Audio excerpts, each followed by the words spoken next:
Ազգային ժողովում քննարկվեց ընդդիմադիր ուժեղ Հայաստան խմբակցության պատգամավոր Արամ Վարդևանյանի թեկնածությունը խորհրդարանի նախագահի տեղակալի պաշտոնում։ Հայաստանի Սահմանադրությամբ ազգային ժողովի փոխնախագահներից մեկը պետք է ընտրվի ընդդիմադիր խմբակցությունից, իսկ 105 պատգամավոր ունեցող խորհրդարանում ընտրվելու համար անհրաժեշտ է առնվազն 53 կողմ ձայն։ Թեկնածուն իր ելույթում հայտարարեց, որ ընդդիմությունը որոշել է ստանձնել Սահմանադրությամբ իրեն վերապահված պատասխանատվությունը եւ ամբողջությամբ օգտագործել խորհրդարանական գործիքակազմը։ Իմ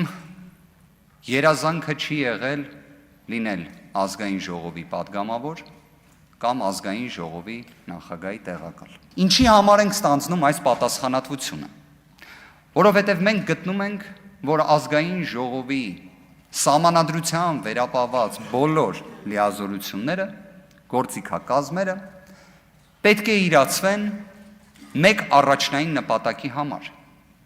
ուժեղ Հայաստան ունենալու։ Վարդևանյանի խոսքով ընդդիմությունը մտահոգված է երկրի զարգացման ուղղությամբ, անվտանգության, ազգային ինքնության եւ իրավական համակարգի խնդիրներով։ Նա առանձնահատուկ անդրադարձավ քրեական արդարադատության ոլորտին, պնդելով, որ կալանքը միշտ չէ, որ կիրառվում է որպես ծայրահեղ միջոց եւ հաճախ անտեսվում են ավելի մեղմ խափանման միջոցները։ Միաժամանակ թեկնածուն առաջարկեց փոխել ընդդիմության հեղինակած օրենսդրական նախաձեռնությունների քննարկման մոտեցումը։ Դրանք մշտական հանձնաժողովներից հետո նաեւ լիագումար նիստերի օրակարգ հասցնելու նպատակով։ Թող ազգային ժողովը լինի իրապես օրենքի նախագծերի մասին,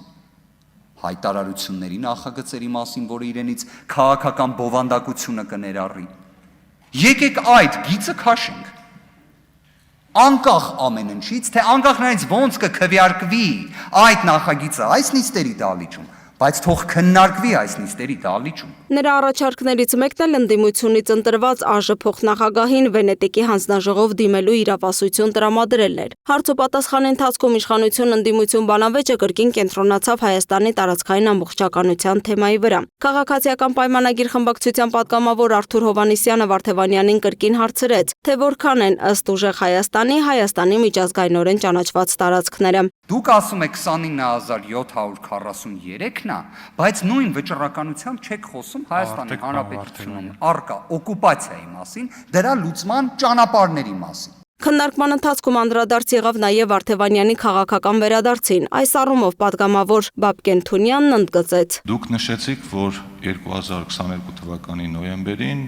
մանդատը բայր դրեցիք, որտեղ ասացիք, փաստացի ձախողեցի պայքարը։ Այդ դիմադրության շարժումից հետո ձեր տեղը այլևս քաղաքականության մեջ չէի գտնում։ Հիմա եթե հաշվի առնեք նախընտրական շրջանում ձեր օրակարգն ու խոսույթը, դուք դա էլ ձախողեցիք, որովհետև ձեզ համար հաղթանակը մի ձև ուներ, դա Սամվել Կարապետյանի վարչապետ լինելն էր, որը մենք անկեղծ ասած որևէ կերպ չենք պատկերացնում։ Հիմա այսինքն այդ ձախողում չէր եւ դա արդյոք չէր նշանակում, որ այս դեպքում էլ պիտի հրաժարվեիք։ ՔՊ խմբակցության պատգամավոր Արամ Խաչատրյանը հետաքրքրվեց, թե ինչ տարբերություն կա Հայաստան դաշինքի եւ ուժեղ Հայաստան քաղաքական ուժի միջև եւ արդյոք նա ապագայում կարող է կրկին այլ ուժ ներկայացնել։ Բայց ես կարծես թե քաղաքականության մեջ եմ կրկին հայտնվում,